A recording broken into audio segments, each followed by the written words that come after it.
Hey everyone, welcome back. Today I'm going to show you how to buy stocks on Webull. At the top of the app, you'll see several options: assets, P&L, orders, and transfers.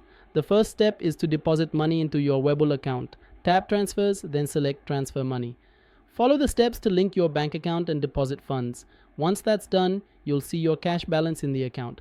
Next, let's find the stock you want to buy. At the bottom of the app, tap Markets. Here you can search for stocks, ETFs, options, and more. For this demo, I'll be buying Fubo stock. Note, this is just an example, not financial advice. Once you're on the stock page, tap Trade at the bottom.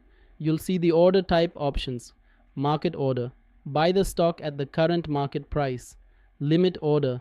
Set a specific price you're willing to pay. For example, if the stock is trading between $5 $6, you could set a limit order at $5.25. Your order will only execute if the stock reaches that price. For this demo, I'll choose market order and buy 3 shares of Fubo stock with an estimated total of $7.56.